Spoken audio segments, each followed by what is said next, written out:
interesting, though, the possibility that the publishers of the games are going to be deciding on a case-by-case basis with the individual games whether or not always on is going to be a requirement. And I think it's interesting because it seems with most of those decisions when it comes down to, well, they could choose to do it or not, they typically don't. Like, it doesn't get widely adopted and then the idea goes away. But this is something that is so very clearly in the interest of the publishers from their bottom line perspective and this narrative that they're trying to spin about piracy that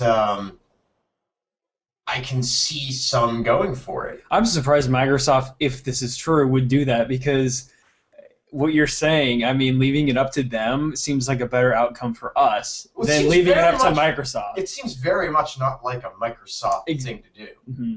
It's kind of weird. Maybe that's the only way they do you think like that publishers will abuse it, or there'll be one decision like straight down the board, like that's what everybody's going to do? You think? I don't think that's possible. I don't think just the range in publisher types alone. Yeah, I just there will be some who just won't do it. Yeah.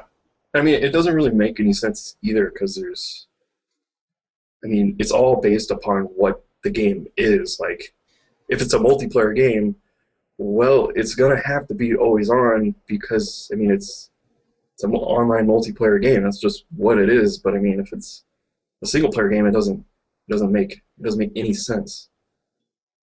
Yeah. So it's weird that it's just even an option. It should just be the way the software is designed in the first place. Well, and then the used game implications with this are there's a lot of implications to an always online system. I mean, even just beyond that, there's the issues that could happen when the servers don't work right, or because weren't there wasn't it some of Capcom's PSN games had some kind of DRM where if PSN wasn't up, you couldn't play them. Do you remember that? Yeah. Yeah. So we can't do that now. I'm Xbox scared. Live Arcade's like that too. Like most of your games, you can't play unless you're connected to Xbox Live. I think you have the trial. No, that's true. Well, I mean, if you are playing it on the original Xbox, it is downloaded, but you can get into trouble with this sort of thing. There's ways for it to go wrong. Exactly. The end result is it's a worse off experience for the consumer. But well, then the other interesting rumors that have been going around for the next Xbox are the pricing. So they think it's going to drop in November for $500 or $300 with a 2-year subscription to Xbox Live. And I don't know what the pricing on that would be. Well, if it maintains the current pricing model, you're looking at a savings of like, I think, what, $80? If you were to go that route. I mean, assuming the hardware configuration were exactly the same, right, and all of that. To me, it almost seems like Xbox Live Gold is becoming less popular, and I say that knowing that the numbers probably disagree with me, but there seems to be growing dissent of I'm not getting my money's worth for Gold, and maybe this is their way of counteracting that, is by building it into the pricing. Because, I mean, yeah, they know people are going to buy Xbox Live anyway, so they're trying to get them with that $300 price point, which is like the magic console price point, and then the extra 2 years is just, it's a bonus to get them in there and get that console. Like, oh, I'm getting a crazy good deal because I'm going to get Xbox Live anyway. So good on them. So Respawn Entertainment, it was formed by the people who did Infinity Ward. So Call of Duty 4, Modern Warfare is most notably what the two guys worked on. For that core demographic. Anyways, the rumor is their new game is a sci-fi, multiplayer-centric shooter, which makes a lot of sense given their pedigree, and then the other rumor is that it will be always online, and I think that will matter to some people, but most of that audience won't care. No, but I think those people were already they're going to be online enabled anyways, exactly. And it doesn't impact them. I guess, but then again, then what does it matter? Like, does the always-on DRM approach even make a difference? Like, how's it going to impact anything? How's it any different it's like, from requiring them just on the basis of it being multiplayer? it's.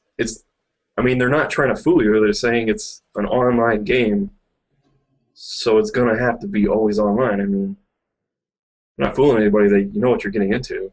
And yet, people are still upset about this on the internet. Well, I mean, provided it's not just an across-the-board thing, it's not a problem. And that's this is where the it's okay. This is when it's okay. I think this is when it's there's acceptable. a reason when there's a reason for it. Sure. Right. I mean, I don't know if there's any other sort of negative impact that could be associated with it. I mean, frankly, the cool thing about this was that apparently it's either mostly multiplayer or almost entirely multiplayer, which is something I've wanted for a long time, is for games to know what they're going to do and do it. Yeah. So we don't need single player. But what kind of verification is it doing? Is it verifying that you have an original disc in the tray? Is it registering that serial number and then it's only tied to that console? I mean, what does it mean? We don't know. The always-on DRM or whatever. Whatever you want to call it. Until we know what the consequences for the consumer are, it sounds entirely innocuous.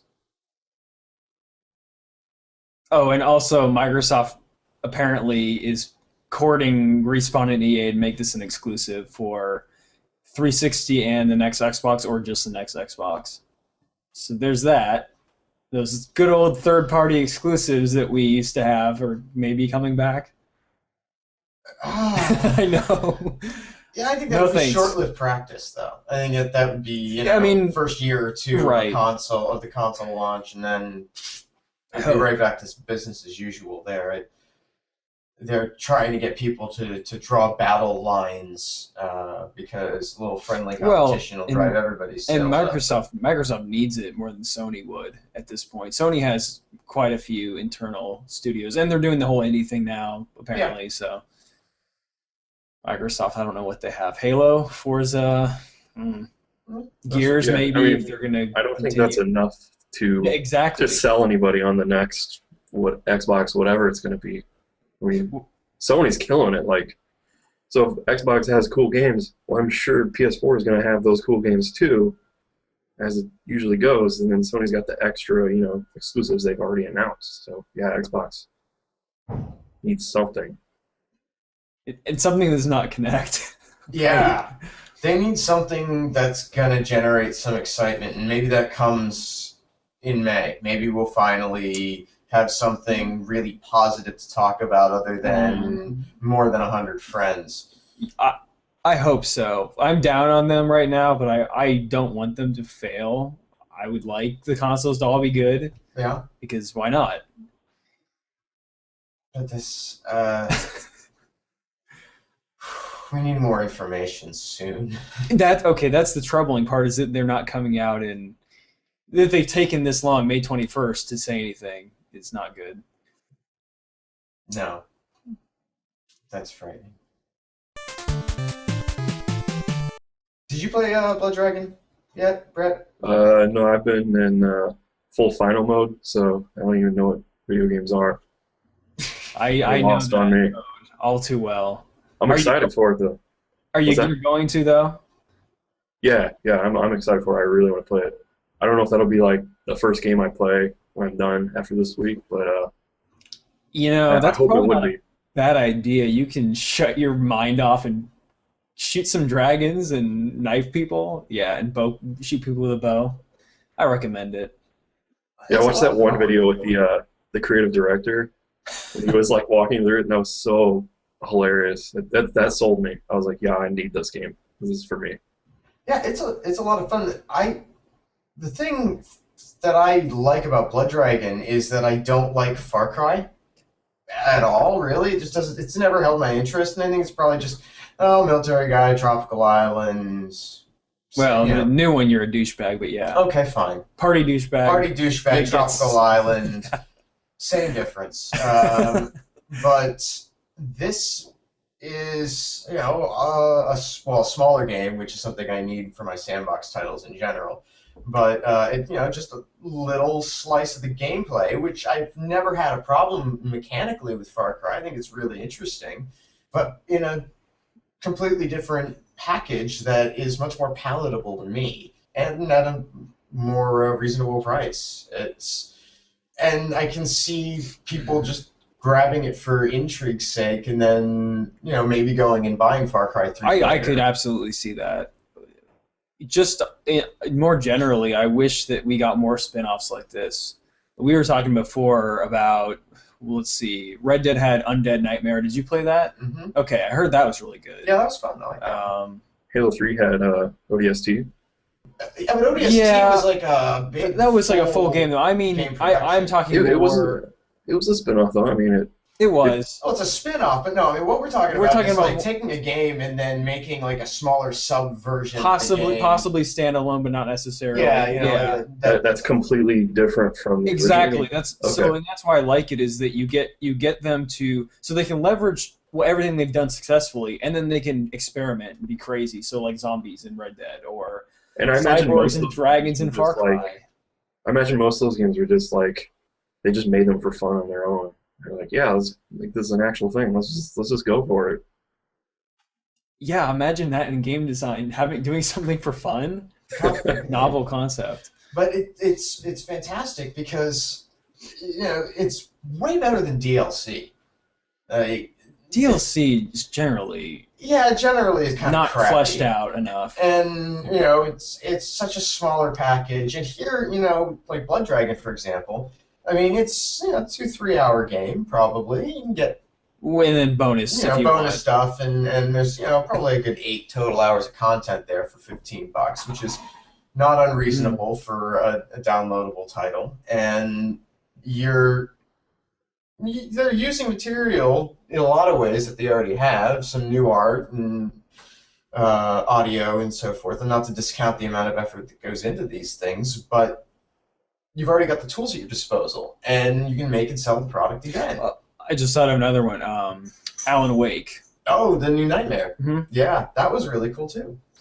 They should do a lot more of that, and a lot less little incidental tack-on DLC.